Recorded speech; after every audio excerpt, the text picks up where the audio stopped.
नमस्कार दोस्तों, स्वागत है आपका मेरे चैनल में।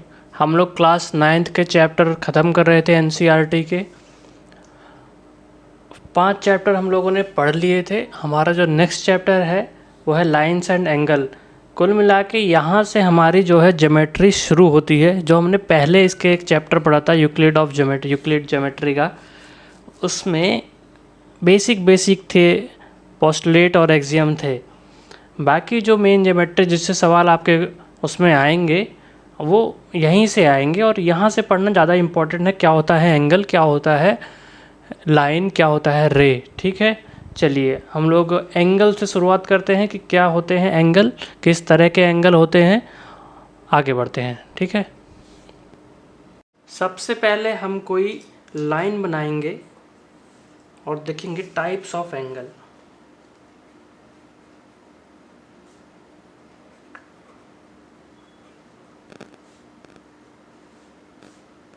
ठीक है, जैसे कि एक कोई बेस है, ये लाइन है हमारी ए बी। एंगल, फिर इस प्रोटेक्टर को रखेंगे यहाँ पे, ये 90 डिग्री है। 90 डिग्री से जितना भी छोटा एंगल होगा, कोई भी एक एंगल बना लेते हैं। मान लीजिए 40 डिग्री का हमने एंगल बना लिया।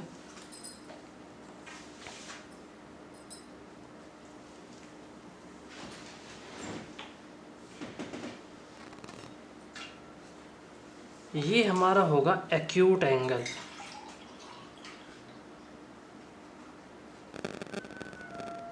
एक्यूट एंगल होता है 0 से बड़ा होता है और 90 डिग्री से छोटा होता है, उसको हम लोग एक्यूट एंगल बोलते हैं। ठीक है, इसको x मान लिया। अगर ये अगर c है तो एंगल BAC हो जाएगा। ये एंगल BAC जो बीच वाला होता है वही एंगल होता है। ठीक है, CAB भी आप इसको बोल सकते हैं। एक तरफ से चलेंगे और जहाँ पे एंगल बना है वो आएगी बीच में, और दूसरी एंड पॉइंट आएगा यहाँ पे, उसको एक्यूट एंगल ये हमारा हो गया। ठीक है, अब दूसरा देखते हैं। दूसरा एंगल क्या होता है? दूसरा होता है राइट एंगल।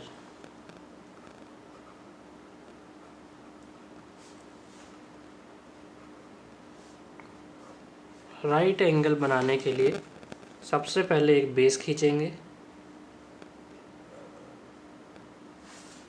AB मान लिया। फिर अपने प्रोटेक्टर को यहाँ पे ऐसे रखेंगे, और ये जो लाइन खींची है वो 0 पे पूरी जाके मिल, ये 0 वाली जो डिग्री लाइन है इस पे मिलनी चाहिए, और 90 डिग्री पे ऐसे।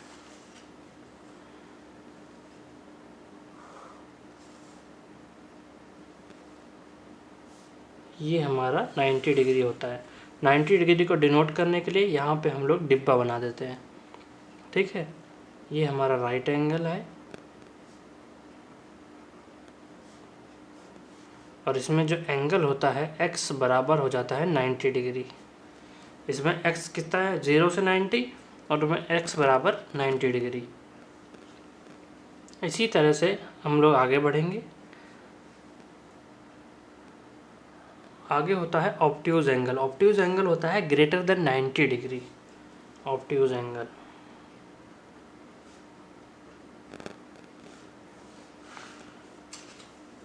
सबसे पहला काम वही होता है कि बेस खींचना। ठीक, बेस है AB, प्रोटेक्टर रखा, इस लाइन को 0 डिग्री लाइन से पूरा मिला दिया। अब इसमें देखेंगे 90 डिग्री से बड़ा एंगल कौन सा है। 90 डिग्री से बड़ा ये नीचे वाले एंगल होते हैं, 10, 20, 30, 40, 50, 60, 70, 80, 90, 100। ये नीचे वाले, ऊपर वाले नहीं। ये हो गया 140 डिग्री का, हमने एक लाइन खींची।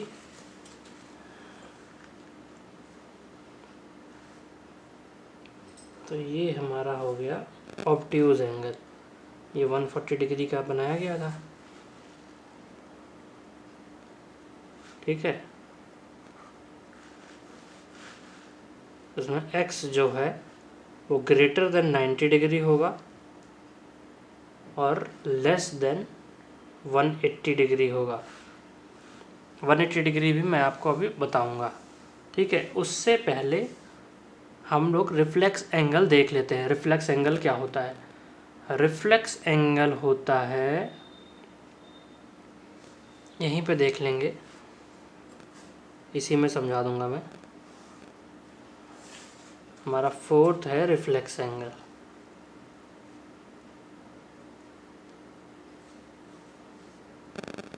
वन 180 डिग्री से बड़ा और 360 डिग्री से छोटा, ठीक है। ये 90 है, तो ये पूरा एंगल पता है कितना होता है? ये पूरा एंगल होता है 360 डिग्री। 90 प्लस 90 प्लस 90 प्लस 90, ये इस तरह से चलेंगे तो ये पूरा एंगल होगा 360 degree. Reflex angle of BAC को अगर हम देखें तो ये हो जाएगा, इधर से चलेंगे एंटी क्लॉकवाइज जाने पर तो ये हो जाएगा 270 डिग्री। इसका रिफ्लेक्स एंगल है ये। अगर पूछा जाए यहाँ पे एंगल BAC का रिफ्लेक्स एंगल क्या है, तो यहाँ से चलेंगे, ऐसे जाएंगे और यहाँ मिल जाएंगे। तो ये कितना है? 360 माइनस 40 कितने डिग्री हो गया? रिफ्लेक्स एंगल यहाँ पे आएगा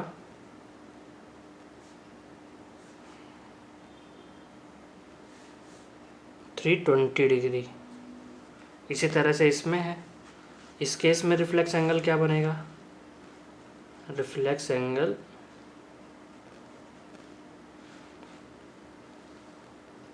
360 माइनस, मतलब अपोजिट वाला एंगल कितना है?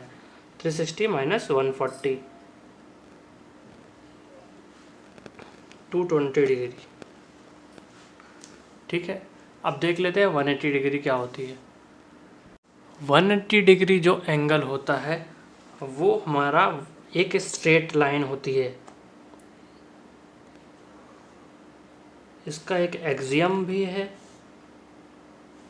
ठीक है। ये मान लिया A, ये B है और ये C है। तो ये जो एंगल बना है ये है 180 डिग्री, ठीक है। इसको स्ट्रेट लाइन भी बोलते हैं।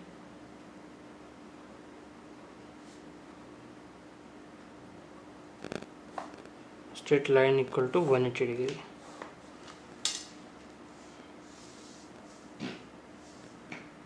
अच्छा, हम लोगों ने रिफ्लेक्स एंगल तो इसी में देख लिया है।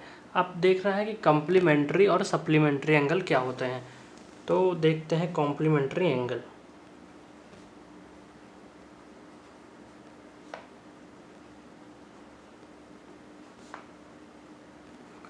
मैं आपको समझा देता हूँ, ठीक है। बाकी डेफिनेशन तो बुक में दी गई है। अगर कोई एंगल है 90 डिग्री,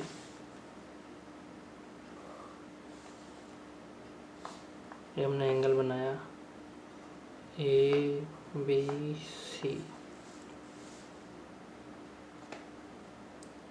ये कोई एंगल है D, तो ये कोई एंगल है और ये कोई एंगल है, ठीक है।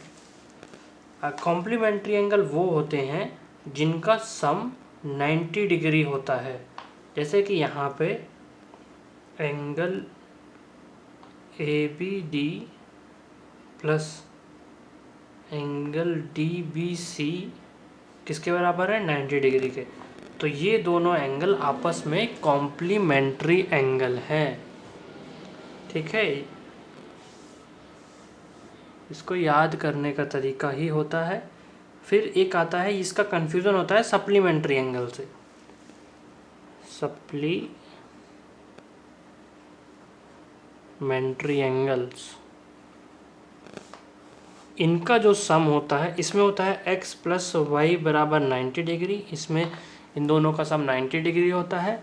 और इसमें होता है x प्लस वाई बराबर 180 डिग्री, ठीक है। ये हमारा सप्लीमेंट्री एंगल होता है। इसी का एक पार्ट होता है लीनियर पेयर ऑफ एंगल।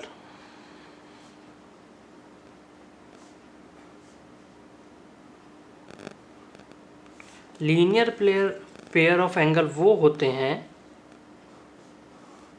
उसको सप्लीमेंट्री एंगल भी बोल सकते हैं। जैसे कि एक लाइन है,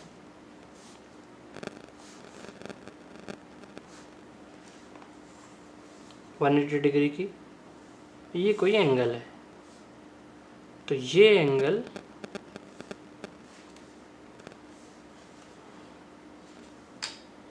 ये लीनियर पेयर ऑफ एंगल हैं। ये सप्लीमेंट्री एंगल भी है, ये दोनों एक ही चीज़ है।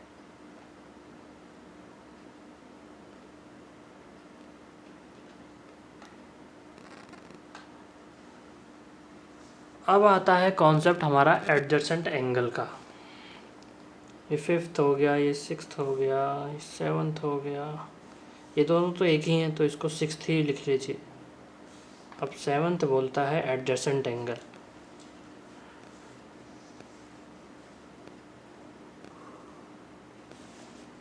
ये एक बेस है ए बी, इसमें दो एंगल बने हुए हैं,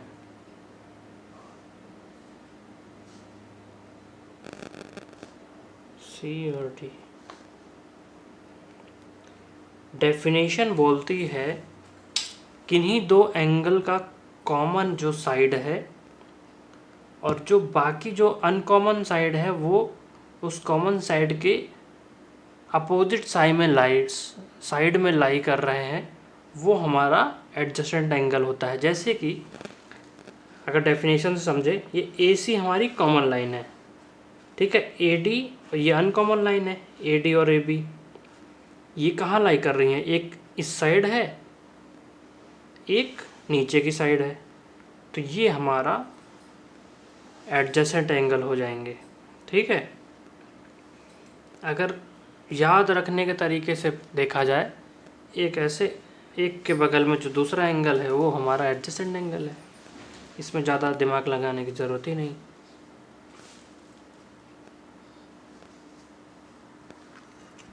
अब 6.3 टॉपिक पे आएंगे, हमारा इंटरसेक्टिंग लाइन और नॉन इंटरसेक्टिंग लाइन है। नॉन इंटरसेक्टिंग लाइन हमारी पैरेलल लाइन भी होंगी। मैंने ये आपको पहले चैप्टर में बताया था कि ये क्या होती हैं। जहाँ पे आप खड़े हैं उससे 2000 किलोमीटर कहीं दूर जाके ये मिल रही हैं, इसको हम लोग नॉन इंटरसेक्टिंग लाइन बोलते हैं या फिर पैरेलल लाइन भी बोलते हैं। ये कोई अगर कह दे कि 2000 किलोमीटर वो चला गया है, वहाँ नहीं मिल रही हैं, तो मैंने बताया जहाँ भी आप खड़े हों उससे 2000 किलोमीटर आगे जाने पर वो मिलेंगी। ठीक, ये हमारी non intersecting line parallel line है।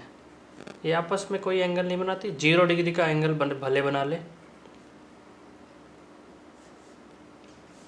ठीक, अब आती है इंटरसेक्टिंग लाइन।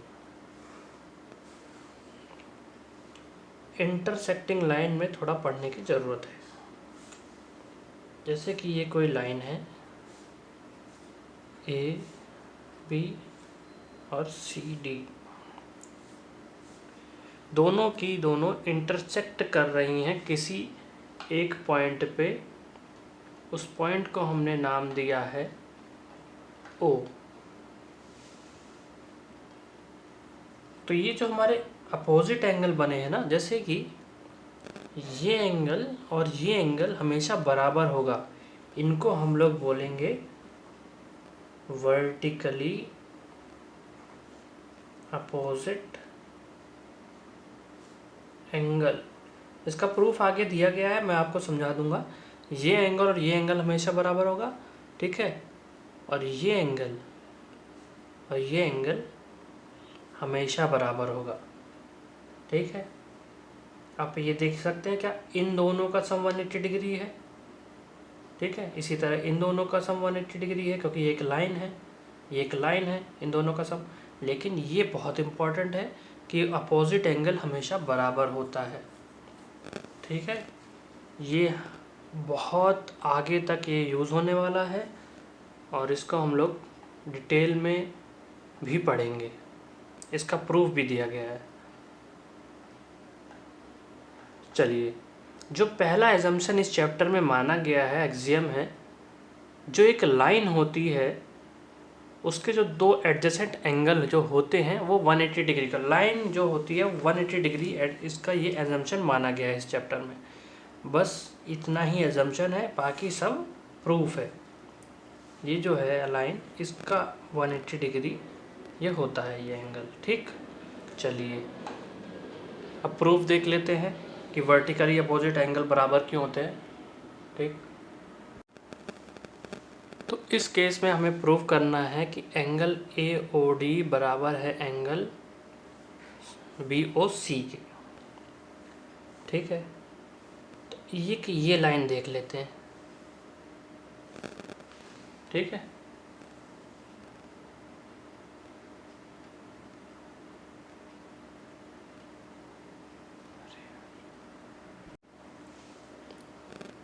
तो इस केस में हमें ये प्रूव करना है, टू प्रूव एंगल AOC बराबर एंगल DOB, ये दोनों एंगल बराबर है। ठीक, चलिए ये लाइन CD है, CD लाइन COD एंगल कितना है, 180 डिग्री का है। एंगल COD कितना है, 180 डिग्री का है। एंगल COD में आ कौन कौन से एंगल रहे हैं, एक एंगल COA आ रहा है, angle COA plus angle AOD बराबर कितना आया, 180 डिग्री। ये हमारी इक्वेशन नंबर 1 हो गई। उसी तरह से एंगल AOB देख लिया जाए, एंगल AOB देखा जाए तो 180 डिग्री का है। एंगल AOB में आ कौन कौन से एंगल रहे हैं, angle AOD plus angle DOB बराबर 180 डिग्री। ये हमारी इक्वेशन नंबर 2 हो गई। अब इसको इससे माइनस कर दिया जाए। ठीक है, तो ये कट जाएगा, 2 इक्वेशन नंबर -1 बचा कितना, angle DOB minus angle COA बराबर 0। तो एंगल DOB बराबर एंगल COA, ये वही चीज़ है, ये हमारा प्रूफ हो गया। ठीक है, अब एग्जाम्पल नंबर 1 देखते हैं। एग्जाम्पल नंबर 1 में दे रहा है एंगल POR का रेशियो एंगल ROQ से 5:7 है। ठीक है, POR कौन सा एंगल है, ये वाला एंगल, ये X मान लिया, और ROQ ये हमने मान लिया Y, और सारे एंगल निकालने के लिए बोल रहा है। चलिए, क्या हम लोग इसको X/Y 5/7 लिख सकते हैं, मतलब कि X हमारा 5 के बराबर है और Y हमारा 7 के बराबर है। तो हम जानते हैं बेटा X प्लस Y बराबर कितना है, 180 डिग्री। ठीक है, लेकिन इसको इन्होंने तोड़ दिया है 5:7, मतलब ये पूरी यूनिट, ये है 5, ये एंगल है 5 टाइम्स है, तो ये एंगल 7 टाइम्स है किसी एक उसका। हम लोग ऐसे लिख सकते हैं 5t प्लस 7t बराबर है 180 डिग्री, तो 12t बराबर हो जाएगा 180 डिग्री, तो t बराबर हो जाएगा हमारा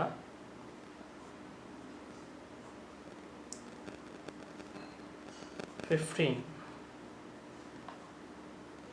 तो x बराबर हो जाएगा 5t 75, और y बराबर हो जाएगा हमारा 105। तो ये आ गया हमारा 105, और ये आ गए, ये 5t मान लिया, ये 5t, 70 मान लिया, ये हमारा हो जाएगा 75।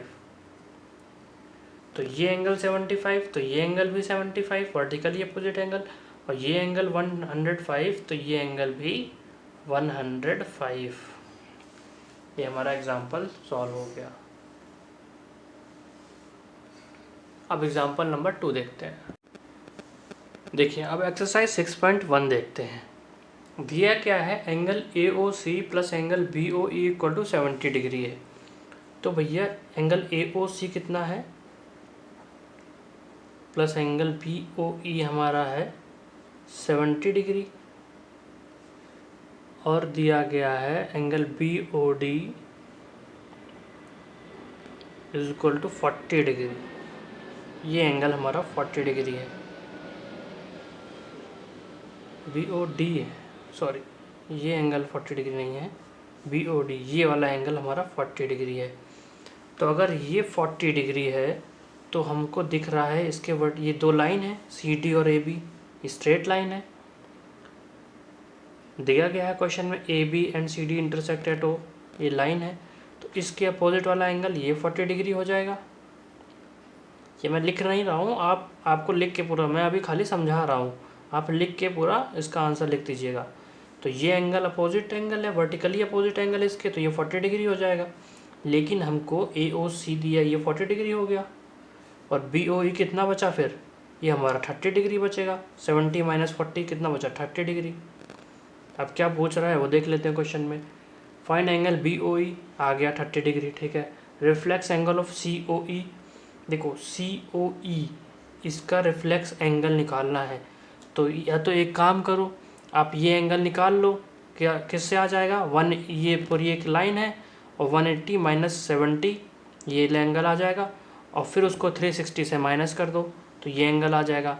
और या तो फिर ये दो एंगल हमको पता है 70 डिग्री और ये होता है 180 डिग्री, तो रिफ्लेक्स एंगल क्या हो जाएगा, एंगल COE का, दोनों तरीके सही हैं।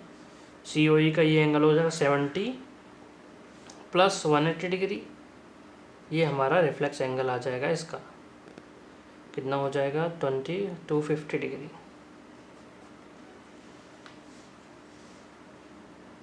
ठीक है, चलिए क्वेश्चन नंबर 2 देखते हैं।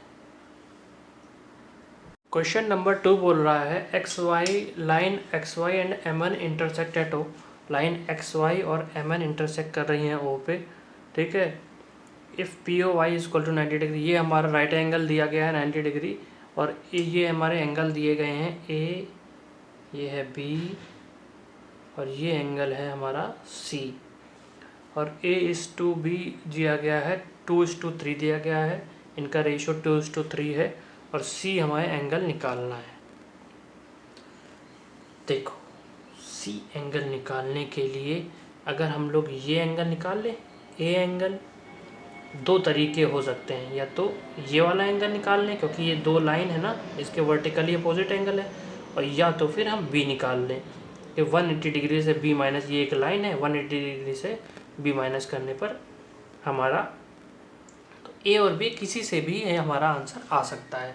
तो चलिए, उसने पहले क्या बोला है, A:B हमारा दिया गया है 2:3, इसका मतलब है कि अगर ये एंगल कुछ इनका सम है तो उनमें से जो दो भाग है वो ये लेगा, और उसका जो तीसरा पार्ट 3 भाग है वो ये ले लेगा। और लेकिन हमारा ये एंगल है कितने का, angle POX is equal to है कितना, 180 डिग्री माइनस एंगल दिस 90 डिग्री, तो ये हमारा 90 डिग्री का एंगल है, ठीक है। अब इसको करने के लिए अगर हम इसको x मान लें तो ये हो जाएगा 2x।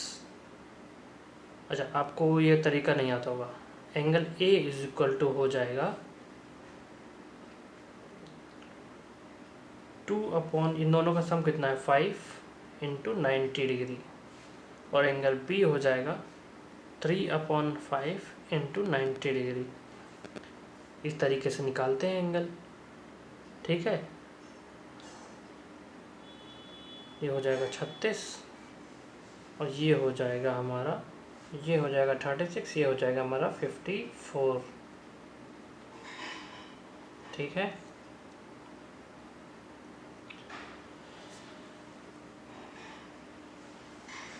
तो हमारा ये 54 एंगल आ गया और ये हमारा 36 आ गया। तो अगर हम लोग इसको एंगल, ये वाला एंगल निकालना है, एंगल XON बराबर हो जाएगा 180 डिग्री माइनस एंगल B। तो 180 डिग्री माइनस 54, 124, ये हमारा आंसर आ जाएगा। ठीक है, क्वेश्चन नंबर 3 देखेंगे अपनी एक्सरसाइज का। बोल रहा है एंगल PQ, ये एंगल P है, ये Q है, ये पॉइंट ये है S, ये R है और ये है T।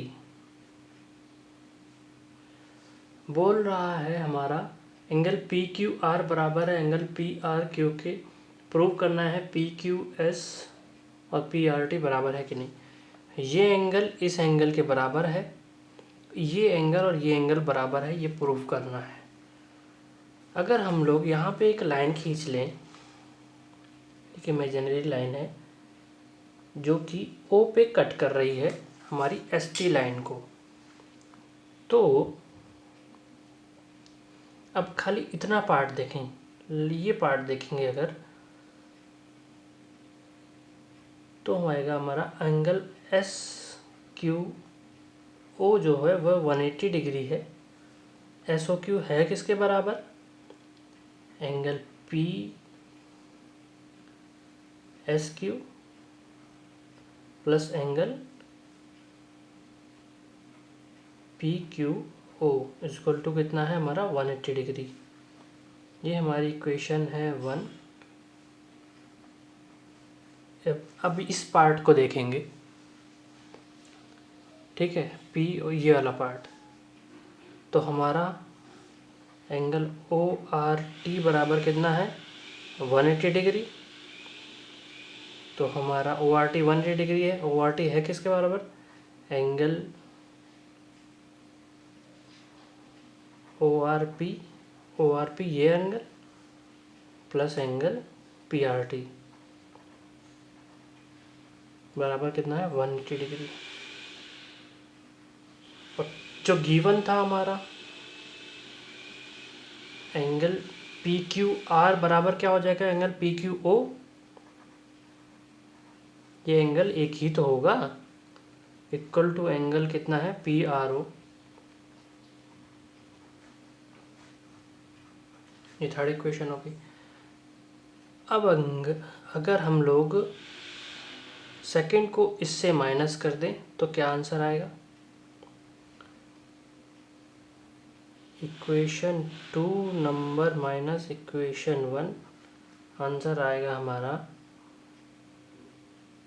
Angle ORP plus angle PRT minus angle PSQ minus angle PQO बराबर हमारा कितना हो जाएगा 180 डिग्री माइनस 180 डिग्री, ये हो जाएगा 0। ठीक है, लेकिन हमारा जो PRT है और PRT नहीं ORP जो है, ये एंगल इस एंगल के बराबर है, तो ये कट जाएगा, तो हमारा आंसर आ जाएगा एंगल PRT बराबर एंगल PSQ। ठीक है, इसी तरह क्वेश्चन 4 हो जाएगा।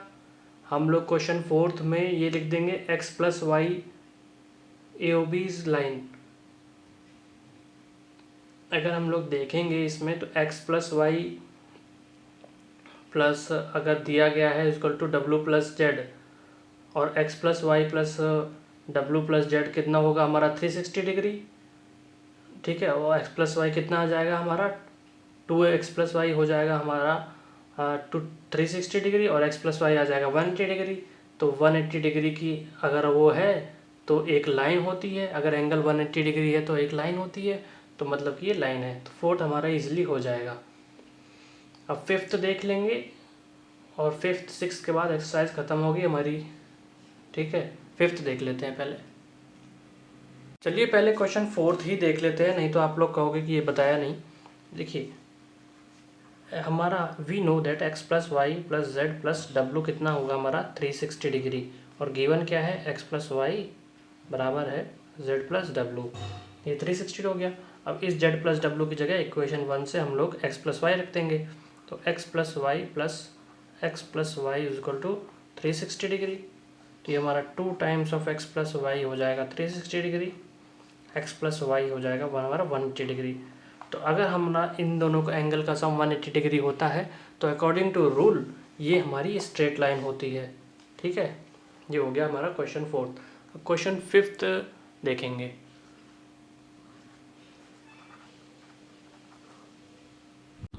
अब इस तरीके के सवाल में दिया गया है ये एक लाइन है और ये एंगल 90 डिग्री का है और इन दोनों के बीच में एक लाइन गई है, उसमें एंगल बना रही है।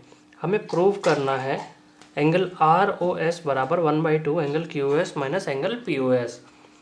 अब अगर एंगल निकालने की बात आती तो हम लोग कहीं ना कहीं से माइनस करके एंगल निकाल लेते, वो हमारा आंसर आ जाता। लेकिन इस केस में इस तरह के सवालों में हमें क्या करना चाहिए वो मैं आपको बताता हूँ। दिया क्या गया है angle Q S, P O S और आर ओ एस। अगर एंगल क्यू ओ एस की बात की जाए, खाली इसको देखते हैं पहले, एंगल क्यू ओ एस है क्या? एंगल क्यू ओ एस है इस एंगल का और प्लस इस एंगल का sum is equal to 90 degree भी लिख सकते हैं, नहीं तो कोई दिक्कत भी नहीं, आप लिख लीजिए 90 degree plus angle R O S. ठीक है, एंगल क्यू एस का ये आ गई, ये हमारी फर्स्ट इक्वेशन बन गई। ये हो गया पूरा। अब देखते हैं इसको, एंगल पी ओ एस क्या है? एंगल पी ओ एस है हमारा ये भी, ये 90 डिग्री है तो ये भी 90 डिग्री होगा, तो 90 डिग्री माइनस ये वाला एंगल आर ओ एस। तो अब हम लोग को ये देखने में आ गया समझ में कि इस इक्वेशन से और इस इक्वेशन से हमारा इसकी वैल्यू भी आ गई है, बस हमें इन दोनों को ऐसे मॉडिफाई करना है कि ये वाला इस टर्म में आ जाए। तो हम अगर इसको इससे माइनस कर देंगे, इसमें क्या दिया गया Q S minus angle P O S, equation 1 minus equation 2, तो आएगा हमारा angle Q O S minus angle P O S बराबर, इससे ये कट जाएगा, माइनस 90 डिग्री से 90 डिग्री कटा, यहाँ सम हो जाएगा positive 2 angle R O S. अब 1/2 यहाँ भेज देंगे, तो 1/2 into angle Q O S minus angle P O S बराबर एंगल आर ओ एस। ये हमारा प्रूफ हो गया। जो हमारा एंगल पूछा गया है पहले उसके टर्म में इक्वेशन लिख लो। ठीक है, उसके टर्म में इक्वेशन लिख लो। अगर वो थर्ड इक्वेशन बन गई है उसी में ही, थर्ड एंगल की इक्वेशन उसी में आ गई है तो कोई ज़रूरत नहीं तो हम लोग एंगल आर ओ एस को भी लिखने की कोशिश करते और फिर उन्हीं इक्वेशनों में इस तरह की इक्वेशन बनाने की कोशिश करते। ये हमारा क्वेश्चन फिफ्थ ख़त्म होता है। अब इस एक्सरसाइज का और इस वीडियो का लास्ट सवाल देख लेते हैं। नंबर 6 देखेंगे। इसमें डायग्राम नहीं दिया गया है तो डायग्राम खुद से बनाना है। बोला है it is given that X angle X Y Z is equal to 64 degree. तो अगर हम लोग ये लाइन खींचे एक्स वाई जेड, ये एक्स होगा, ये यहाँ पे वाई होगा और 64 डिग्री का एंगल एग्जैक्ट रखना है तो आप रख सकते हैं, यहाँ पे आएगा 64 डिग्री कहीं और ये हमारा एंगल बन जाएगा 64 डिग्री का। ठीक है, angle X Y Z is equal to 64 degree. अब आगे क्या बोल रहा है, X Y is produce to point P, मतलब कि X Y produce to P मतलब कि एक्स से वाई तक जाएंगे और फिर उसको P तक प्रोड्यूस कर देंगे। इस तरफ से जाएंगे, ऐसे ऐसे जाएंगे, Y तक आए और उसको P तक ऐसे प्रोड्यूस कर देंगे। P की लेंथ वेंथ नहीं दी गई है तो इसमें लेंथ हम नहीं लेंगे। Draw a figure from the given information. ठीक है, हमने डायग्राम बना दिया है। इफ़ रे वाई क्यू बाइसेक्ट कर रही है हमारा ZYP को।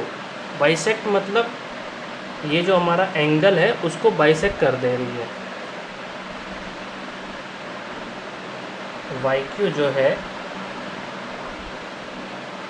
ये एंगल और ये एंगल बराबर के में काट दे रही है। XYQ angle ZYP। ठीक है, फाइंड XYQ। XYQ ये एंगल आपको निकालना है, XYQ। और रिफ्लेक्स एंगल ऑफ QYP।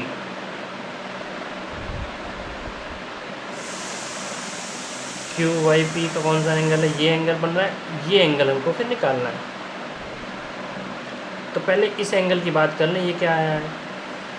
तो ये एंगल हो जाएगा हमारा 64 degree plus angle ZYQ plus angle PYQ equal to कितना आएगा? 180 degree.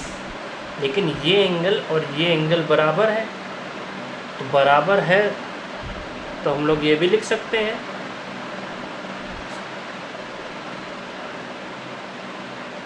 64 plus 2 times of angle ZYQ बराबर कितना हो जाएगा? 180 डिग्री।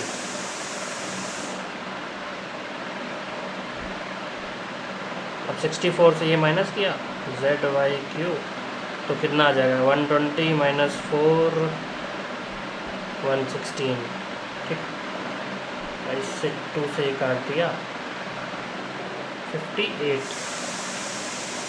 तो एंगल ZYQ कितना आ गया हमारा? 58। तो ये 58 डिग्री, तो ये भी हमारा 58 डिग्री। ठीक है, अब पूछा क्या है? ये हमारा आ गया XYQ। तो 58 प्लस 60 और पूछा है। Angle XYQ is equal to 64 plus 58 कितना हो जाएगा? 8 4 12 1 6 6 12 इतना।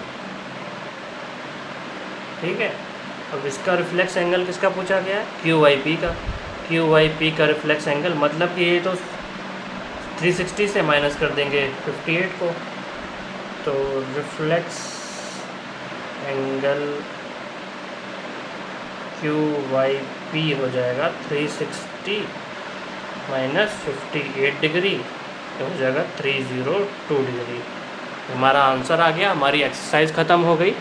अब हम लोग नेक्स्ट एक्सरसाइज नेक्स्ट वीडियो में देखेंगे, नहीं तो ये वीडियो बहुत ही बड़ा हो जाएगा, आप भी बोर हो जाओगे। चलिए, धन्यवाद। और अगर आपको मेरी ये सीरीज़ अच्छी लग रही हो तो लाइक ज़रूर कीजिएगा, अपने दोस्तों से शेयर ज़रूर कीजिएगा। स्कूलों में क्या होता है ना, 9th क्लास में हम लोग कोचिंग में ज़्यादा जाते हैं, RS अग्रवाल पढ़ाते हैं। स्कूलों में तो NCERT ही पढ़ाते हैं, कोचिंग में हाँ इतना टाइम मिल जाता है कि RS अग्रवाल और या RD शर्मा शायद पढ़ा देते हैं। तो मेरे हिसाब से मेरे पास भी इतना टाइम नहीं है कि मैं RS अग्रवाल पढ़ाऊँ, इसलिए मैं भी NCERT ही पढ़ा रहा हूँ। अगर आपको रिक्वेस्ट है, अगर आपको कोई सवाल नहीं समझ में आ रहा है RS अग्रवाल और RD शर्मा का, आप इसके कमेंट बॉक्स में उसकी फ़ोटो डाल दीजिएगा।